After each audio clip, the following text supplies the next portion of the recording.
Some say the world will end in fire, some say in ice. From what I've tasted of desire, I hold with those that favor fire. But if it had to perish twice, I think I know enough of hate to say that for destruction ice is also great and would suffice. Well, I hope that was as fun for you as it was for me. That was Robert Frost's fantastic 1923 poem, Fire and Ice, which is going to be the subject of our conversation today. I'm going to try to speak a little bit more quickly and see if that works. Do let me know over Jupiter if you prefer it a little bit faster or a little bit slower, and I'll try to vary it accordingly. So Robert Frost kind of bridges the 19th and the 20th century, 1874 to 1963. There he is, three different stages of his life, always with a nice little swoop of his hair. So, unfortunately, it is just another white American male poet writing mostly in New England, but he's pretty smart and pretty skilled, and I think you'll like a lot of his work if you look into it after this poem. And just as kind of put us temporally where we were in the course, Emily Dickinson died in 1886. So you'll remember, if you're thinking about major historical events, the Civil War was important for her and Whitman. And for Frost, it's really going to be the First World War and the Second. So, Fire and Ice. This is going to be a poem that lets us work our billion-dollar vocabulary. In this case, the word is eschatology. Eschatology is the study of the end of the world. It comes from two Greek parts, eschatos, meaning the farthest reach, the most remote, and that can be distance or time, and logia, which is the study of, fundamentally related to root words having to do with choice and study, eventually. Some other examples of logia, right? Mythology, which is the study of stories, technology, the study of techne, art or skills, and theology, the study of the gods. The adjective for eschatology is eschatological, and oh my gosh, is a great word. But don't take my word for it. Here is John Green, the YA novelist. You might have read his work, The Fault in Our Stars or Turtles All the Way Down. When I was in college, my favorite phrase was eschatological anxiety. I liked the way it sounded, but I also liked the way it made me sound. In those days, I wanted so desperately to seem smart and promising and successful and just the right amount of tortured. In fact, I wanted to seem successful and smart much more than I wanted to be successful or smart. I like to think I've been cured of that disease, but then again, I like to think a lot of things that aren't true. To be fair to my collegiate self, I used the phrase eschatological anxiety, which means worry about the end of the world, in part because I felt it so often. In some ways, I think you can anticipate why I'm presenting on this poem today. So, where else does it appear here at BSEC when you might hear eschatological? Well, most of first year seminar. We'll start with Genesis. In a lot of ways, a text fundamentally about restarting and rebooting the world. We'll deal with it over the course of that year. And I really look forward to doing that with you in 2 years. So Fire and Ice. As I read, some say the world will end in fire, some say in ice. From what I've tasted of desire, I hold with those who favor fire. But if it had to perish twice, I think I know enough of hate to say that for destruction ice is also great and would suffice. A few small details before we start. Obviously, it's quite catchy. It's because of all of those rhymes and especially all of the monosyllabic words. Notice there's only a couple words that are more than one syllable. Tasted, desire, favor, perish, destruction, and suffice.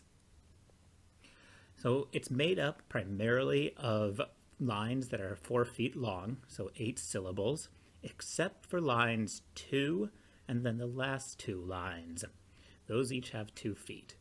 The central rhymes, there's only 3 of them, are ire, ice, and 8. And we might explore some of that later on. So, here we go. Some say the world will end in fire, some say in ice. What's the first thing you notice? What are you keyed into? That's right, the anaphora. Some say one thing, some say another thing. Later on, we might read a poem by Sappho in which we're going to look at the most famous example of some say, but you can look forward to that. It is called a preamel, when you build these things and then you kind of subvert it and say, but I say, but you can ignore that for now. There's some weak alliteration here, right? Some say with the S's, world will with the W's. Nothing too thrilling at this point. But there's also some play, right?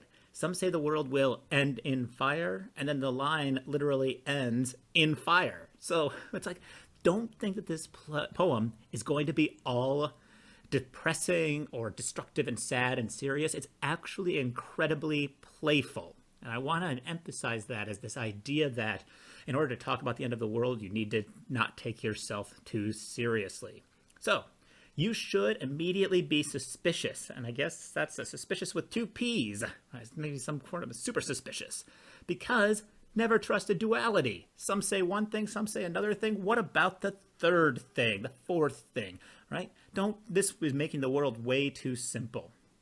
And where is the evidence, right? All that the poet is saying so far is some people say this thing and other people say this other thing. Nobody's giving any evidence for what they do, right? This is just a bunch of people hanging out on the street corner or just like chatting, chewing the fat, being like, you know what? I think the world's going to end this way. Nah, I think it's going to end this way. Oh, I think it's going to end. I think it's going to, I say. All right, next 2 lines. From what I've tasted of desire, I hold with those who favor fire. There's some great lines. Like, this is an awesome couplet. So here comes the speaker, right? So the first 2 lines said, here's what some people say, here's what other people say, but the third person doesn't speak, right? Notice that. From what I've tasted of desire, I hold with those who favor fire. Where in the world does this idea of desire come from? So, poetically, we get some much better alliteration. Favor fire, I think, is quite strong. And we also have some more of that play, right? You might not come with me on this argument, but I like that line, I hold with those who favor fire. It's kind of like, I'm holding fire. And you know what you shouldn't do? You probably shouldn't hold fire. You probably not so shouldn't hold ice, but so it goes. However, let's focus in on the introduction of the senses and the sensual. So in the first 2 lines, we had assertions of statement. Some say the world will end in this way, some say that way. But now, this speaker has said, I've tasted desire. Right? Immediately, there's something strange about that word taste. Right? This isn't about knowledge. This isn't about experience. Specifically, it's taste. It's a sensual word. It's a word about the senses, about the tongue, but also sophistication, right? Like, oh, that person has good taste. So we're moving into the realm of the physical, the experiential, as opposed to the belief. And he has empirical evidence that come from experience, experiential. And ultimately, this gets to the point about knowledge, right? How can you make the kind of statement that the speakers made in the first 2 lines? Well, you need to have lived. So here we go, wrapping it up. But if it had to perish twice, I think I know enough of hate to say that for destruction, ice is also great and would suffice. So this poem has seemed pretty straightforward. Now we get a little bit of a twist. It still seems very straightforward, and in fact, on the surface, nothing is very difficult about it. It's the weirdness of the straightforward language, though, when you start pressing on it, that really invites us to engage with this poem. So, notice that we immediately have switched into this hard hypothetical. But if it had to perish twice, right?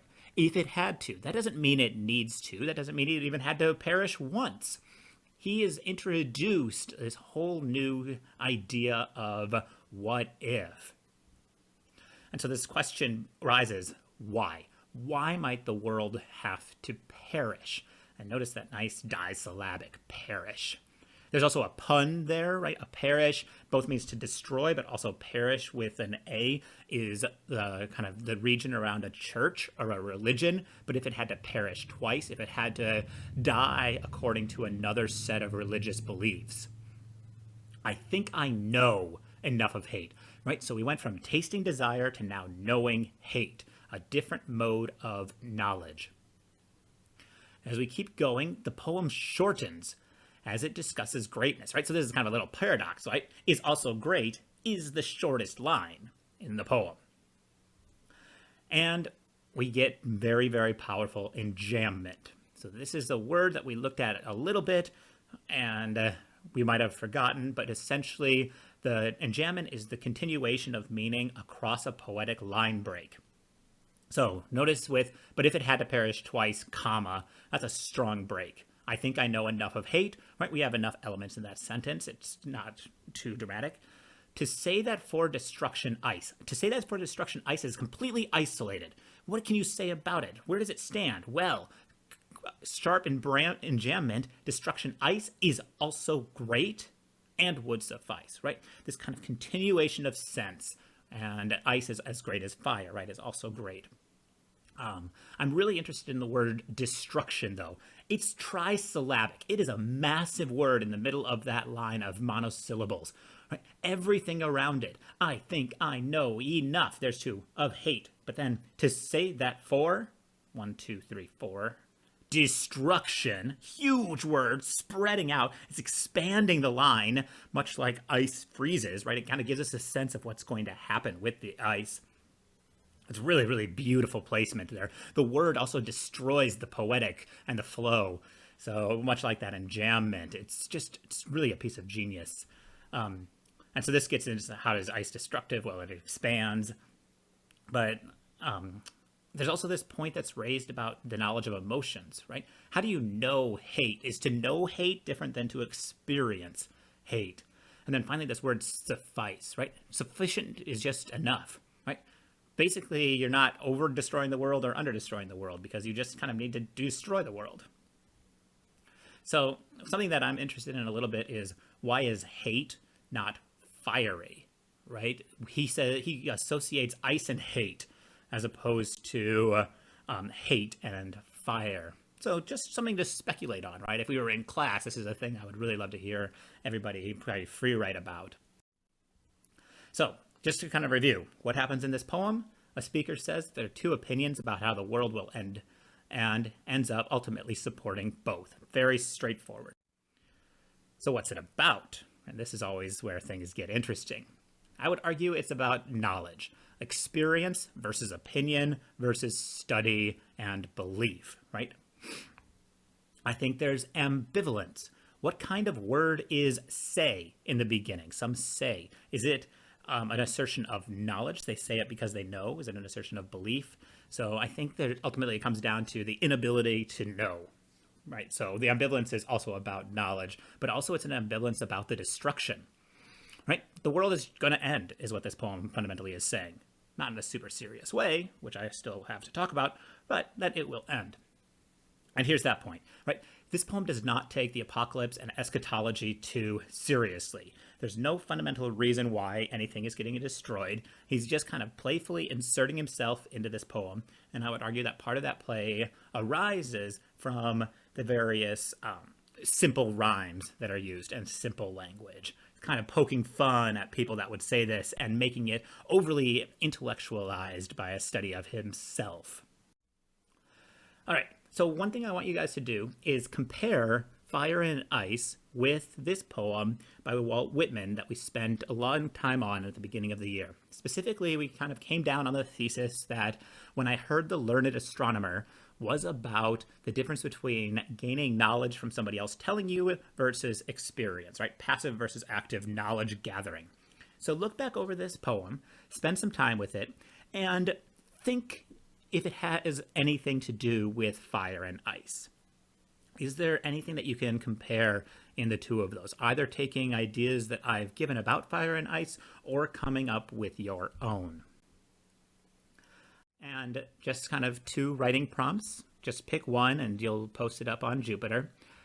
The creative.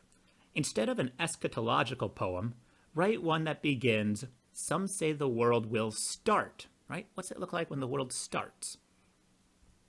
A critical prompt. Think about poetry as an act of creation.